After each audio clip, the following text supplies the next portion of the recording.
is for Pasado'S Safe Haven and the wonderful humans that help make that place run. So if you don't know about it, highly recommend looking up Pasado'S Safe Haven here in Washington. And if you're part of the staff there, thank you, and this video is for you. So we're going to begin with some spine and hip support. So we're going to start with T-spine mat breathing, and then we're going to do L-spine mat breathing. So thoracic spine right here, middle part of your spine, lumbar spine, lower part, right? So you can take a rolled up yoga mat or a rolled up bath towel or something that's like 2 to 4 inches tall, and then a yoga block if you have it, or a pillow. So you will begin by laying on your back. The mat is going to go right below your shoulder blades, and then the block is going to support your head so that way you're not leaning back like you're about to be intubated. So from here, the mat is going to be extending your rib cage up towards the ceiling, and all you need to do is try and breathe into it. If it feels too intense, unroll it a little bit. But we're working on thoracic extension. So a couple reasons why that's important. A, it's part of your spine. Just kidding. Where your nervous system for stress kind of lives in your spine. If your upper back and mid back get tight, your body doesn't feel safe.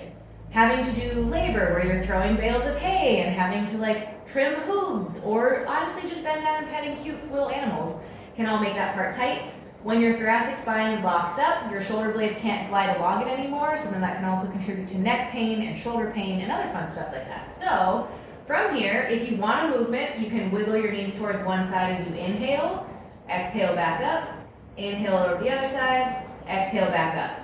When you feel like you've breathed enough into it, so breathing is super important, you will move the mat down right to where your low back and your butt meet. So then you will be on your back. The block isn't as important with this one, so if you want your head down, that's totally fine. Or if you like the block, keep it there. But mat will be here. It's putting a little bit of pressure. It should feel nice, like kind of relieving, especially if you have low back pain, so lumbar, low back. You can also do that little wiggle here where it kind of pushes into like your hips and side butt. Feels kind of nice. Get your spine moving a little bit better. And again, breathing is like the rep here, so do it up to 10 breaths and just kind of see how you feel. Once you're done with that, you'll take the mat out from under you, and we're going to do single leg knee tuck flossing. So about this whole program, our little gym birds are outside. You don't have to do the whole thing. You can pick and choose stuff, but we're going to go in order today. If you want to do the whole thing, go in the order that we said. So from here, my left leg is going to plant down, my ribs are going to push down to the ground, and I'm going to slowly bring my knee up towards my chest and compress. So as my knee's coming up towards my shoulders, my butt is reaching away from my head.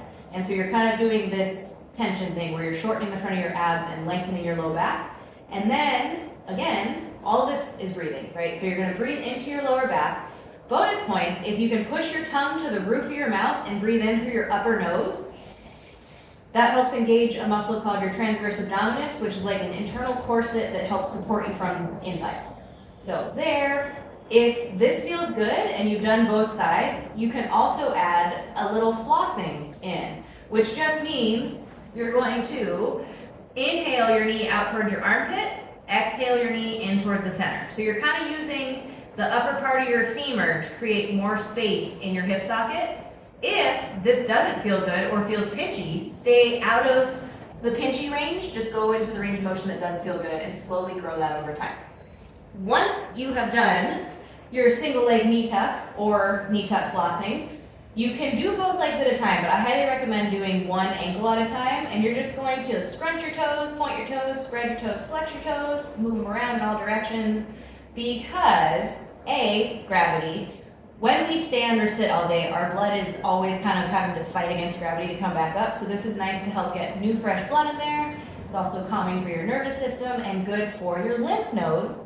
Lymph nodes are part of your like filtration system, part of your immune system, and there's no pump that makes your lymph drain, and so it relies on joint motion, and you have lymph nodes between all of your little toes, and because you're standing on them, we need to make sure that those get flushed out. This can help with sore feet, sore ankles. If you end up getting kind of swelling in your calf, especially if you've been on your feet all day, caring for wonderful animals, that's part of what this can help with. After those, we're going to do lying figure 4. So from here, ribs will push down, kick that heel back up. From your hip, you're going to rotate your leg out with your toes flexed toward your knee. Bend your knee over, keeping those toes flexed up. And then this might be enough. You're gonna feel it in your hip or posterior hip capsule, so like side butt. And then if you want more, you can reach through that little hole that you've created and pull up. Again, super important to keep this knee flexed up towards your toes because your knee isn't really a joint. There's no joint capsule, right? So it's only protected when you flex it, otherwise it can go a little too twisty. So from there, you'll get deep breathing there. Inhale up to reverse out of it. Plant that foot down firmly. Make sure that knee doesn't fall out to the side. And then other leg is gonna go up. You'll rotate out from your hip socket, keeping your foot flexed up towards your knee. Cross over, that might be enough, or reach through the little hole that you've created and get a little bit of a deeper stretch. So think about breathing into the part where the lower back mat was, the L-spine breathing. Inhale into that, and then think about exhaling your belly button in. It helps kind of retrain your abs to support your spine better. After you do the figure 4 breathing, we're gonna do alternating internal knee drops. So these may be done lying or seated. I'm gonna show you seated, but just know you can also do it on your back. For the seated position, squish your armpits together, open your heart, and then stick your hands back. Feet are gonna be a little bit wider than shoulder width apart. And then from here, keeping your sits bones anchored, you're going to drop one knee in towards the center line of your body. Inhale to open it out. Exhale to drop the other leg in. Inhale to open out. So you're getting internal femur rotation. This helps with hip and knee function, especially when walking on unstable surfaces or if you have some tension in your back. So again, those can be done lying down, otherwise try them seated. The next thing we're gonna do is obturator internus flossing. So I'll put up a little picture right here about what the obturator internus is. It's one of the deep 5. It's a butt muscle that helps control your femur's rotation. So from here, I'm gonna show you a couple angles because it might be kind of hard to see. You'll begin laying on your back, and then both feet are gonna start out planted, ribs tucked down, so that way they're pushing towards the floor, you feel your abs engage a little bit. My left knee is gonna stay pointing straight towards the ceiling, and my right knee is going to drop out to the side while I keep my abs down. I'm gonna flex my right toes up towards my right knee, and then push my right heel bone as far forward as I can, and then roll in from my hip socket, and then pull back up. So out here, you're shortening that butt muscle. Here, you're lengthening it through a better range of motion and teaching it how it can work, and then come back up. If you stand on one leg more than the other one all the time, this is gonna be great for you. It might be challenging, you might feel a difference in side to side, push forward, and then come back up. One thing with these that I want you to know is that your inner arch of your foot being active helps engage your whole inner leg line. So when you're pushing your foot forward, really push that heel bone and inner big toe forward before you roll in from your femur, and it'll be a lot more effective for you. If you're having trouble with this, feel free to reach out and I can try and brainstorm some stuff that will make it better for you. After you have reset your glute muscles, your obturator internus, we're gonna teach it how to be strong in that new range of motion with a scoopy low glute bridge. So it's just a glute bridge, but I want you to really think about scooping your tailbone up. Shoulders will be back, feet are gonna be planted, toes pointing forward. I do prefer to teach people to have their palms on the ground, but if that feels like it makes your shoulders go forward, you can also have bent arms kind of pulling back into the ground. Active upper back, push your lower ribs down, slowly curl your tailbone under, and then you're gonna reach your knees forward and keep your heart open, and then slowly roll back down. So it's kind of like you're rolling one vertebrae at a time as you go up, and then inhale to go up, exhale to lower down. And I want you to do that breathing because it helps, A, make your body feel safe in the movement, and it helps with how your rib cage and diaphragm expands naturally. After you've done your scoopy glute bridges, you're gonna flip over slowly into tabletop position. So now we're gonna do cat-cow. Think about having your fingers spread really wide. Hands are gonna be directly under your shoulders and elbows kind of twist in towards your body so your elbow crease points forward. And then feet push into the ground almost as if you're gonna lift up, but don't lift up. And from here, you're gonna keep all that pressure pushing down as you slowly inhale to tilt forward, reach your jaw forward and away from your belly button. And then exhale, tuck your chin and slowly round your low back so that way you go into your cat pose. And then inhale to drop. So with this part, you're kind of squeezing all the muscles on your back towards your spine. And then on the cat part, you're kind of squeezing all of your abs in the front towards your spine. So there's always something flexing or pontificating. So it's kind of like how dogs, when they do their little downward dog, upward dog, that's a pontification. It's not just stretching, they're flexing some stuff, and it's a soothing thing. So kind of the same for people. This is going to help with the flow of energy, especially with all the stuff we've done for your spine before this point. That's why we're doing it.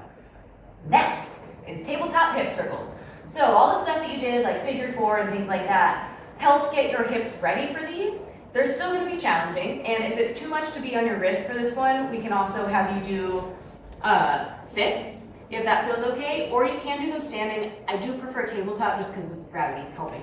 So your fists or hands will be on the ground. You're going to push everything into the floor just like you did with cat-cow, but you're going to steer from your hip socket. So I'm going to pick up my left knee just a little bit, keeping my body really even, and I'm going to make the circle that feels like the right size for my hip.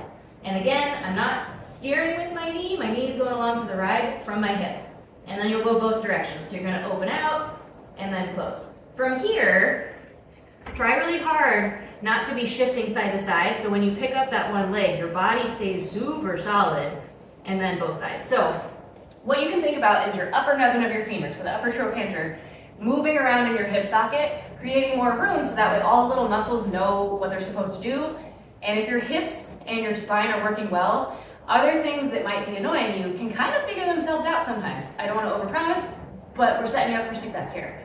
After you've done your tabletop hip circles, both directions, both legs, you do need a thing to sit on. So it can be a chair, it doesn't have to be a bench, it can be. But we're going to do rectum heel slides, and then we're going to do seated sacrum reset to finish up this little box. So rectus femoris is a muscle that starts at your hip, goes down the middle of your quad, and turns into your patellar tendon. A lot of times when people do stuff like this and feel their knee pulling, it's because this muscle is tight and short. So this is a massage that can help that. You're going to smoosh your thumbs right behind your kneecap, and then start with your foot flexed up and extend it away from you. With your downward pressure with your thumbs, you're going to pull back on the middle of your leg as you slide your heel back, and then reset. Smush down, pull back, and so it's literally just you massaging this muscle in your leg, but you're lengthening it so that way your kneecap can glide better. And this muscle gets tight on all of us because when we're seated, it shortens, and then we stand up and it kind of stays short, and so that's what can cause that pulling feeling. So do those on both legs. They might feel different, that's fine. Seated sacrum reset is the final thing that we're going to do in this little box. So you're seated. Your sacrum is a butterfly-shaped bone on your low back. It goes above your coccyx. SI pain is the sacroiliac joint, sacro, and then iliac crest for your hips. So plant your feet a little bit wider than shoulder width apart, and then move your butt muscles to the side so you feel your sits bones get closer to whatever you're sitting on.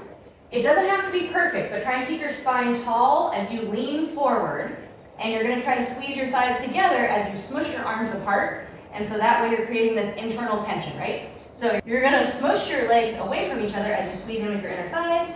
This is helping build up inner thigh strength and pelvic floor, and also allowing your sacrum or your low back area around your sacrum to open up, because as we shorten the front, it opens the back, because bodies like balance, right? So with these ones, big breath in, create the smush, and slowly breathe out. And when your breath is gone, inhale, reset.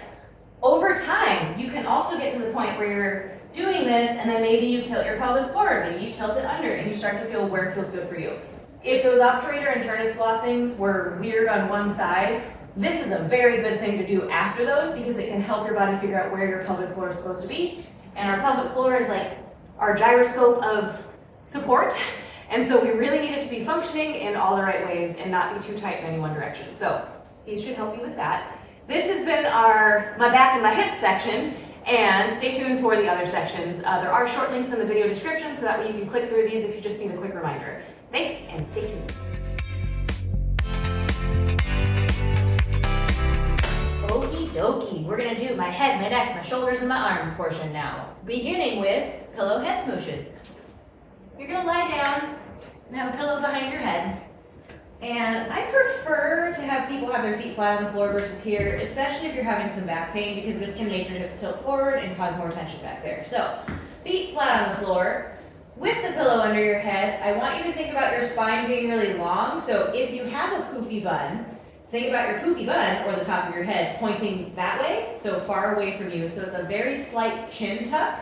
So lengthen the back of your neck, and then you're gonna try and smoosh it back into the floor, hold for a few seconds, and then relax. So a lot of us tend to be kind of here just because of life. And so again, lengthening the back of your neck, getting into a neutral position, and then smooshing your whole head back will help get your head into a better position, so it can help your skull sit better on its atlas. And if that's happening, then your head sits better on your shoulders, and it can help with neck pain. So it's also really easy to do when you first wake up or when you're going to bed. Slight chin tuck, smoosh. So after you've smooshed your head into the pillow, we're gonna do tennis ball turns and tilts. So if you don't have a tennis ball, anything like this, it could be a ball of socks, but tennis ball is ideal. And you're gonna lay down on your back, place the tennis ball into like the little hole at the base of your neck where your clavicle meets, and you're gonna place the ball there with the new length that you've created from the pillow head smooshes. You're gonna keep your neck long as you lift up, and then tuck your chin on the tennis ball. Keeping the tennis ball there, you're gonna turn to the right, keeping it there, turn to the left, kind of pausing each time. And if you need to reposition, that's fine. If you feel like you have no space for the tennis ball, it also could just be from head position, or if you hate it, you don't have to use the tennis ball, just use something to help keep your brain engaged with that section. So after you've done the turns, you're then going to tick-tock your ear to your shoulder. And so this is helping strengthen all of the muscles that are kind of the opposite of what we use all the time. Reading, driving, looking down at a cute animal, all the things can cause a forward head position. And sometimes when that happens, it shortens the back of our neck and lengthens the front. So we feel like it's tight, but what actually needs to happen is just a little bit more balance. So then you can lengthen the back and shorten the front. This helps strengthen that in the shortened position so that way your head sits on your shoulders better. So this is great to do after the pillow head smooshes. With keeping on theme, part of your arm lines and the fascial system, your arms and shoulders and head are all connected, right? So now we're gonna work on shoulders. We're kind of working our way down from your head. You're gonna lay on your side with your shoulders stacked on top of each other, and then your elbow straight out from your shoulder. If this is uncomfortable for your head, feel free to support it with something. And then spread your hand really wide. You're gonna try and lever the arm down, and you use the top arm to gently press a little bit. It shouldn't be pain, discomfort, like functional discomfort's okay, but if it's pain, ease out of it a little bit, right? And from here, you'll take a big breath in, and then you're gonna exhale, roll this shoulder forward over the other shoulder, and then inhale to open, exhale to roll forward. This is working posterior shoulder capsule, so the back of your shoulder. Again, if your head and neck are tight, your shoulders are probably tight, and looping it in from the spine video, thoracic extension helps your shoulder blades glide better. So working on thoracic extension plus shoulder levers is a really good combo to getting shoulder and neck pain to be less or go away. After you've done both sides on the sideline shoulder levers, we're gonna do trap pole head turn, which I'm open to naming suggestions, but it's pretty literal. So you're gonna take your right hand, touch your left shoulder or trapezius, and you're going to put pressure downward and then pull across as you look towards the left. And so you're just massaging your neck so that way those muscles can kind of chill out, and then turning your head to teach your body that it's okay that they're not as tight. And if they just feel like bricks, that's okay. Make sure you're breathing, and ideally they should be able to move a little more. So this can help with keeping your traps a little less tight and allowing your head to move, especially after the stuff that we've started with. After you do your trap pole head turns and those muscles are kind of warmed up, we're going to poke your coracoid process, which is a little hook of bone right here, so where your pec and your shoulder meet, and it comes forward through from your scapula. So it's a meeting point for biceps and pec and a lot of other things. You'll poke that coracoid process and then think about reaching your palm down and swooping it forward kind of across your body, so you're getting a big stretch back here as you're kind of pushing your hand back into your shoulder. And then you'll open your palm up so your thumb leads wherever you're going on these. Inhale to open, exhale to swoop forward, inhale to open, exhale to swoop forward. Another coracoid poke thing we're going to add in is poke and rotate. So you'll poke your coracoid process, arm is going to start out to the side, palm spread wide again. you're going to rotate your arm down and then tuck it behind your back, and then swipe your hand away as you bring it back up. So side view, out to the side, rotate your palm down, tuck behind, swipe your butt as you kind of shrug your shoulder down and away, and then reset that position. It helps teach your arms how to work in their socket, because it's a ball and socket joint, there's a lot of range of motion, which is wonderful, and also means that there's a lot of things that might need support. So poke and rotate, poke and floss, either one is good, you don't have to do both. After that, we're continuing with the poke theme. So interosseous, the space between two bones, inter and then osseous. So you're going to poke your thumb, kind of use like a flat thumb, and poke, let's do this one, right where my anchor is. You'll poke the middle of your forearms, and if you don't feel anything at first, kind of poke around and you might feel like a tight bundle, and maybe not, but if you do, poke the tightness, or just like middle of your forearm, and then try and like wiggle, because we have two bones in our forearms, right, and they're supposed to twist over each other. They don't always, especially if you're having shoulder and neck pain and your arm rotation's off. That probably means that your wrist and forearm rotation is off as well. So this can help relax that.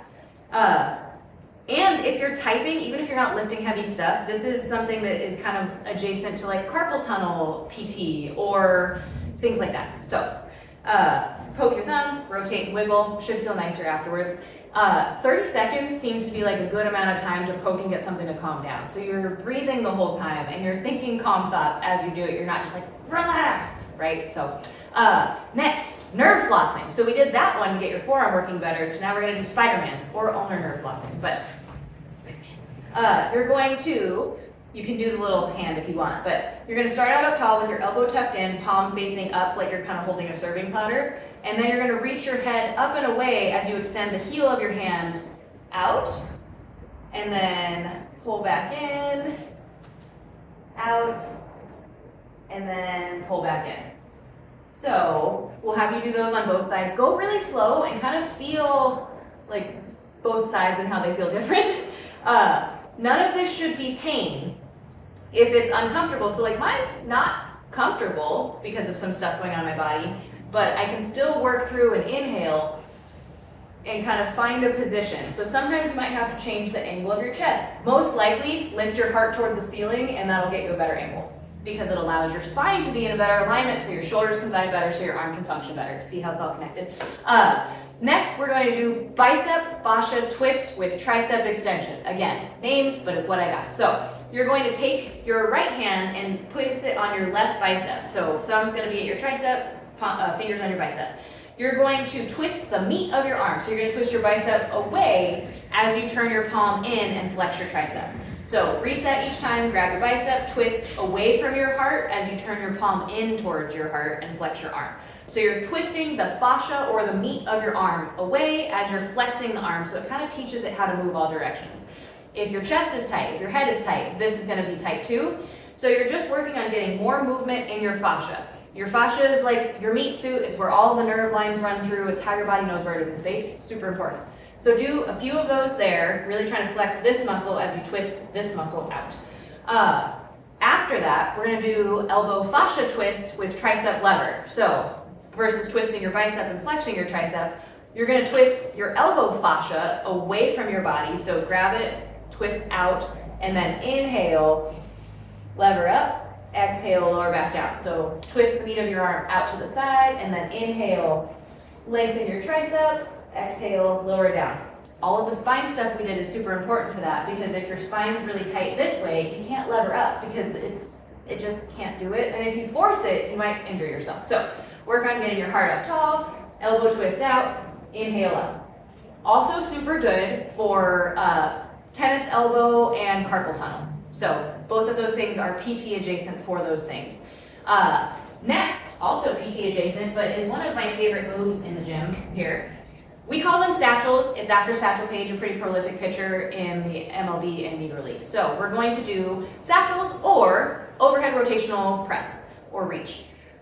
It's best if you have like a ball or an orb or whatever you want to think about, or you can just hold a little claw hand. So from here, you're going to scoop your arm in towards your body so your bicep touches against your side. And then from there, your thumb is going to twist in towards your face. I poke my belly, you don't have to. In towards your face. Inhale up till you feel your side stretch, and then exhale to lower back down.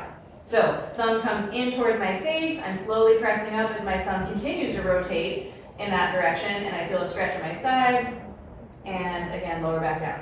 When I first started doing these, they did not look like what they look like now. So don't worry about how it looks. Really think about your thumb knuckle leading that motion and letting your arm kind of follow along. So those are satchels or rotational overhead reaches. And the final thing, we're going to use 2 little towels and the wall. They're wall towel slides. This is really great for getting your shoulder blades to know how to work on your rib cage better. It's been a theme I've talked about quite a few times. Super good for people who have jobs or lives, or just if you're a human now.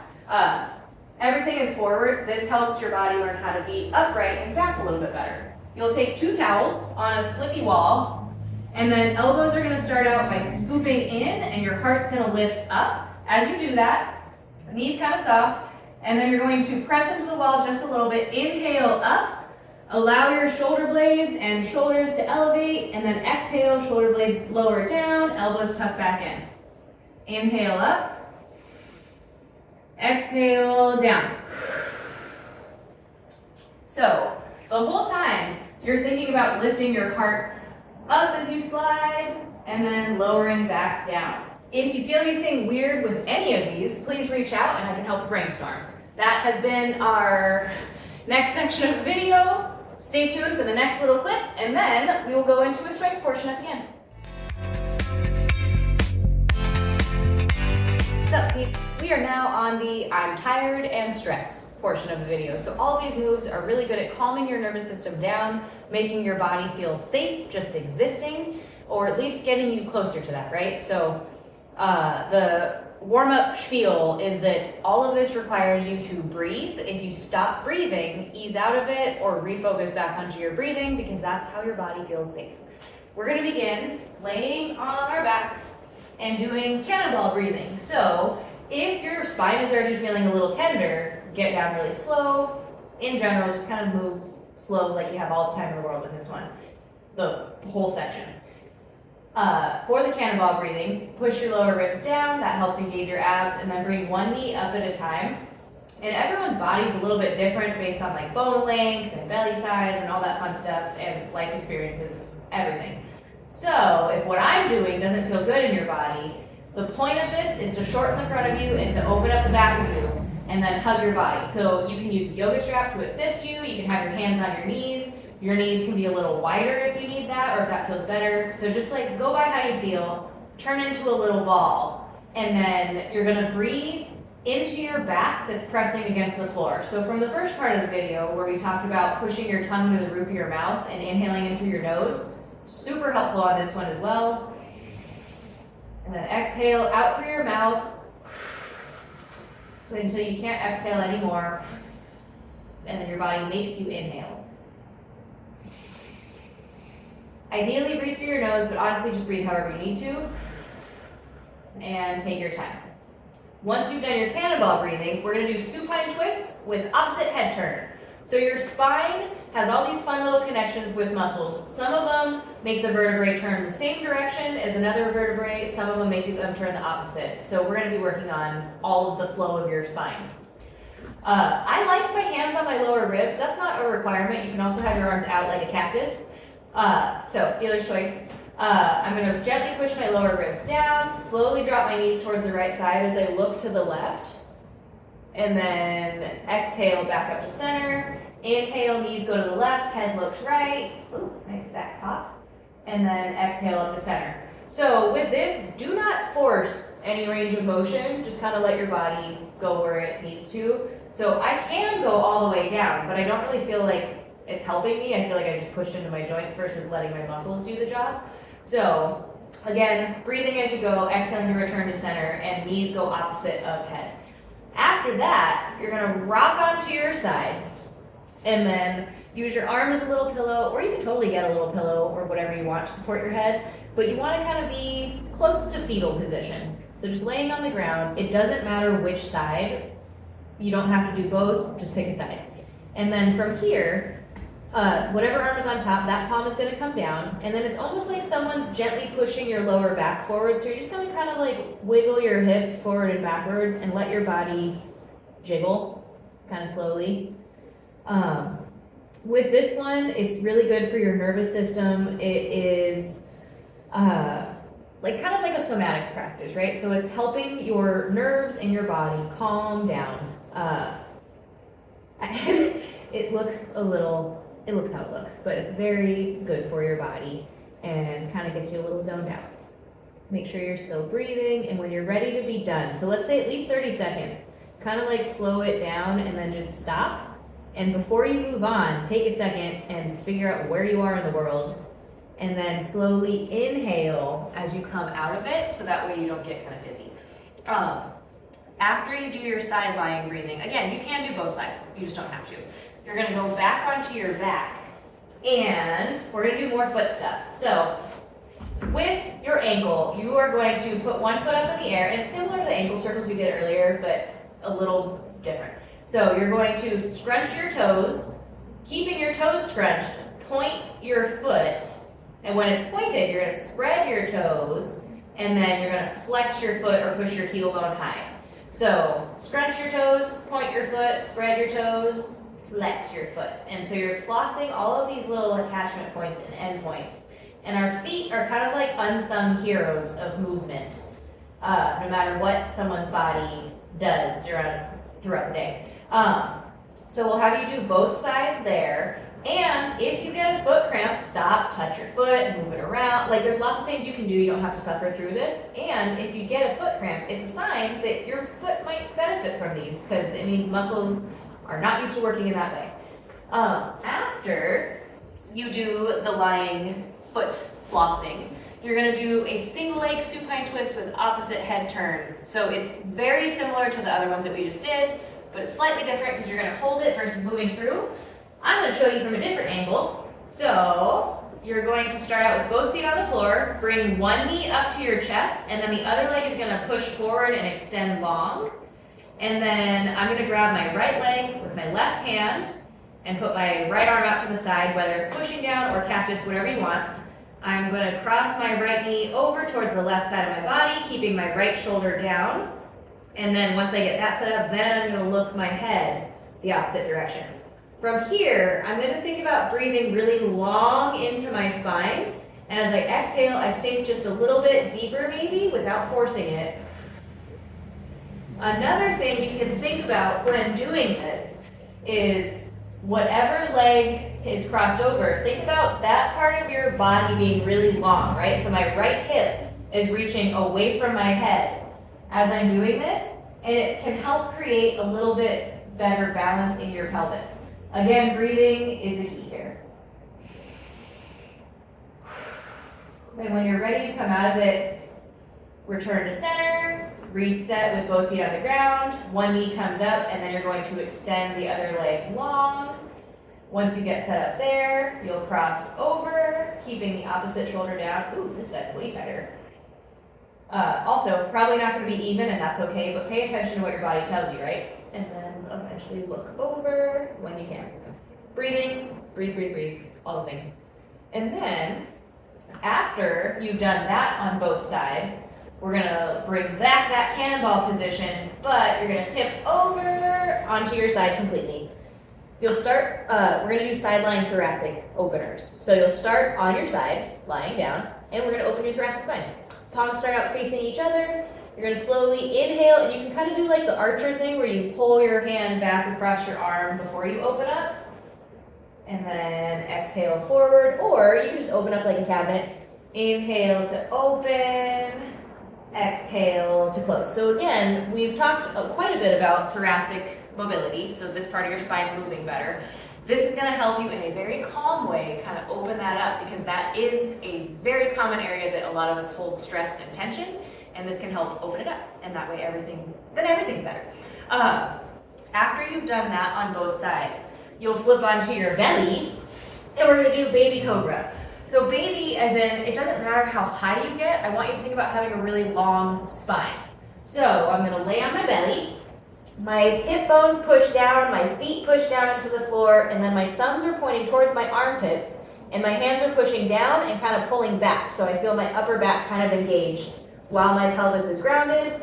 I'm going to tuck my chin, slowly push my hands into the ground and inhale up to reach my heart forward.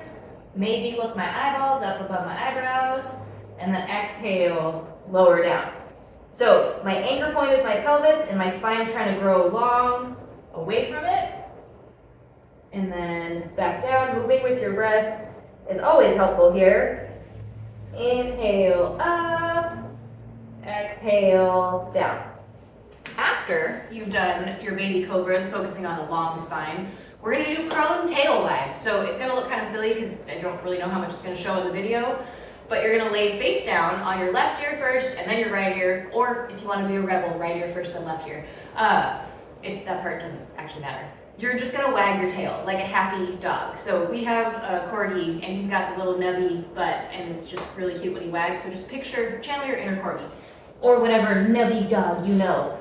So left ear first, arms are going to be down, and you're just going to wiggle your butt.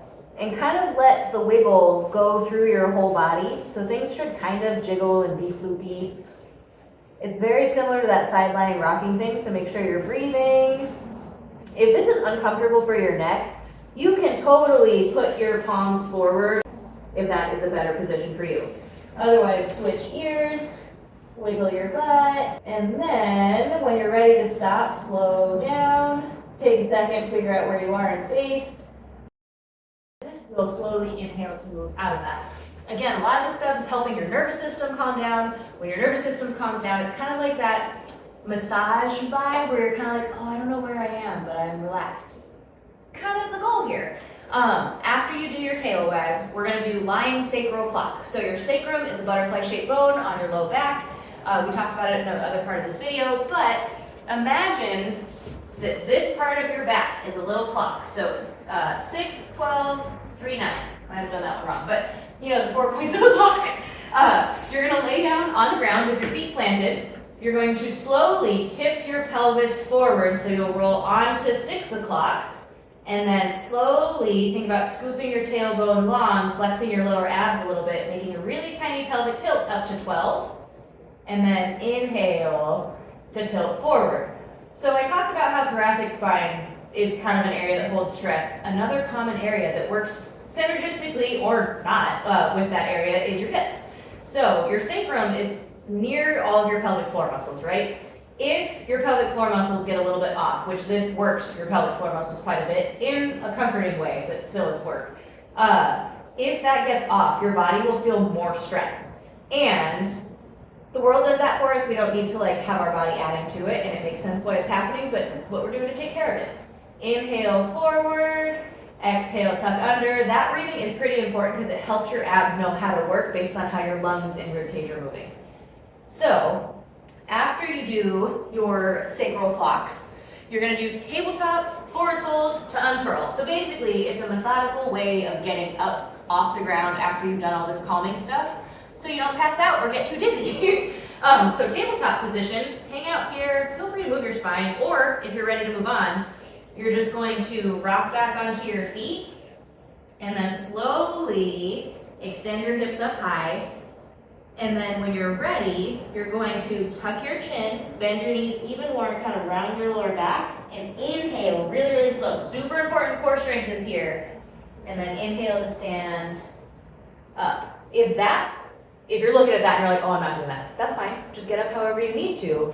That is really good to help with like the flow of the spine, but if you have spine problems, if you have osteoporosis of the spine especially, or if you've had a back injury recently, that's not for you. If that's the case, go from tabletop and then put one foot up and then slowly stand up. And if that still doesn't work for you, let me know and we can brainstorm. After you have unfurled and are standing, the final thing that we're gonna do, and it's kind of a nice one to like end with because then you can go off into existing again, or hopefully you don't have anything to do after this. But either way, plant your feet, kind of like get ready like you're a video game character loading in Mortal Kombat, and then think about your spine steering this motion. So you're going to have soft knees, turn your shoulders one way, turn your shoulders the other way. Your arms kind of flail, not in a bad way, but they just kind of go along for the ride. And my weight is kind of shifting side to side. You should not have pain in this. If you do, you can make smaller circles. You can have your knees bend a little bit more. But But make sure you're breathing. I don't really want to have to tell you a pattern because it's different for everyone, but inhale up, exhale down, inhale up, exhale down is a good one, or inhaling to the left, exhaling to the right, or inhaling to the right, exhaling to the left, and whenever you feel like you want to be done, let's say like 30 seconds or 10 really slow breaths, then you kind of make the circle smaller and slowly stop the motion, and then just take a second to like feel your feet on the ground, feel how tall your spine is, feel maybe you have a little less tension, maybe your brain's not thinking about a ton of stuff. And then I highly recommend drinking some water and then moving slow as you leave this. So I hope this has been helpful in calming you down. And then we have a strength portion at the last part of the video that you can click to. Again, video has short links if you want to revisit any of these and want to do it a little faster.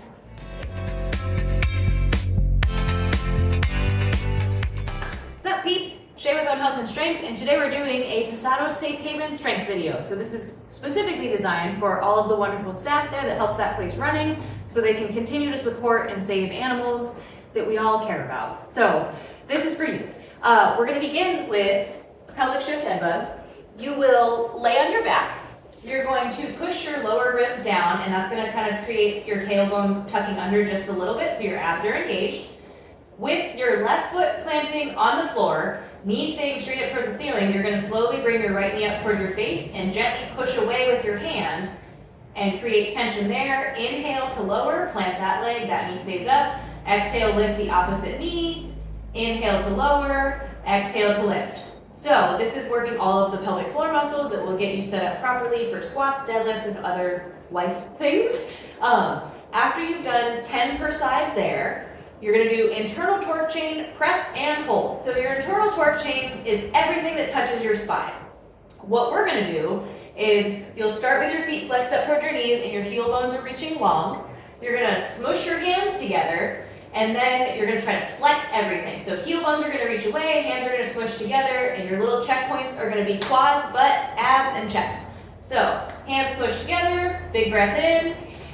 Exhale really long as you create tension.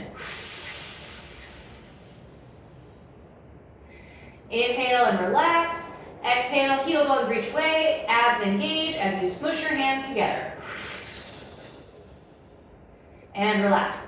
If you're finding that you have a point that you can't actually flex, keep thinking about it. Let me know if you need help. And then also, that's kind of why we're doing this, because it helps reveal any points that are maybe not as active or any pain points.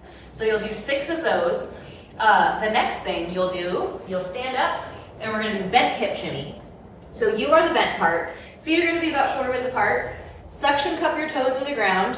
Belly button lifts up away from the floor, and then you're going to bend back. So nice flat back. This is a hinge. Your hips are higher than your knees. If it was a squat, we'd be down here, right?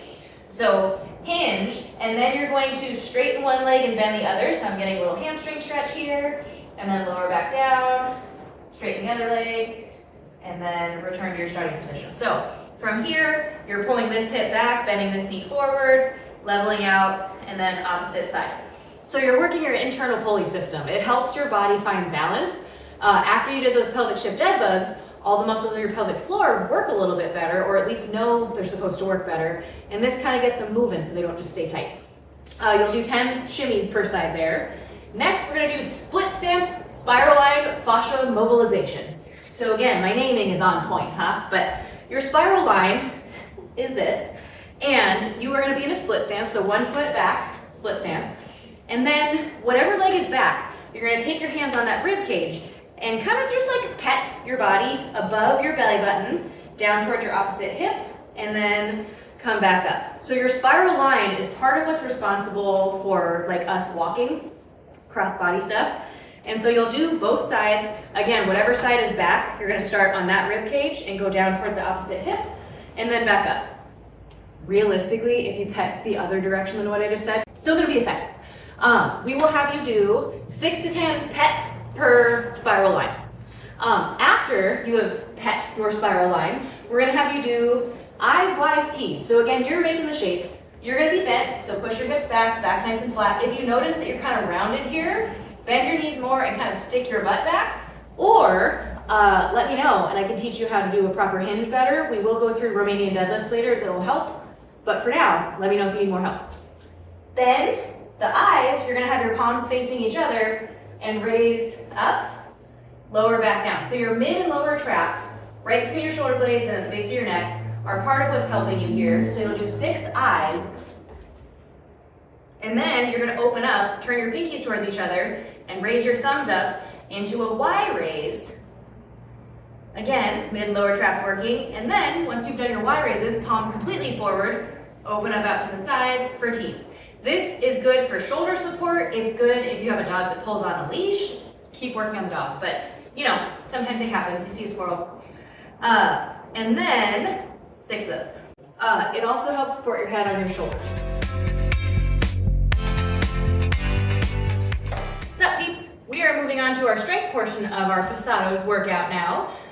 Hopefully you did that first part for 1 to 2 sets. This is going to be done for 2 to 4 sets, depending on how you feel. Always go by how you feel. Gym birds. We're going to start with our bent alternating dumbbell rows. You are the bent part, so you'll get set up with your feet about shoulder width apart, hip width apart. Suction cup your toes, push your inner arch into the ground. So big toe and inner heel pushes down, belly button lifts up and away from that. That's going to help keep your spine nice and happy throughout all of this stuff, but especially during this one.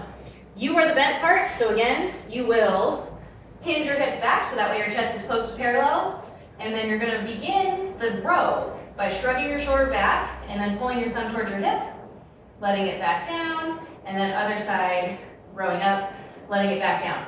So the reason why I'm saying thumb towards your hip versus just pull your elbow up is this works your neck and traps a lot more, this works your lat and rhomboids a lot more, and that's going to be more effective for you in the long term.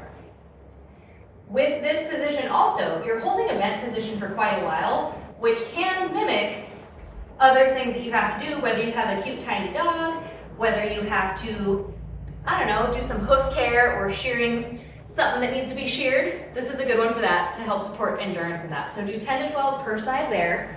Next, we're going to do alternating ZOTTMAN curls. So it's a bicep curl that someone did a little different and named after themselves. We are going to thank ZOTTMAN because these are good for helping arm function. This is also good for like tennis elbow and carpal tunnel. If you have those things, do a very light weight and focus on range of motion. If you don't, still probably start out light and then work your way up. Push your toes into the ground, belly button lifts up and away. It's a theme for everything we're doing here. Heart lifts up, and then you're going to rotate your palm towards your shoulder as you curl up, rotate your palm away as you curl down. Breathe out as you curl up, inhale to lower. Honestly, just breathe how you need to. Usually with working out, breathe during the hard part. Breathe out during the hard part. With this, as you're curling up, think about pinky and ring finger squeezing a little bit harder than the other two. And as you curl down, index and middle finger squeeze a little harder than the other two. And then rotate up and curl down. So again, that's gonna help work your arm naturally, so that way it gets forearm and not just biceps for size, but it's like functional bicep. Next, we're gonna do Romanian deadlifts, which is a hinge pattern. And real quick tangent, the difference between a hinge and a squat.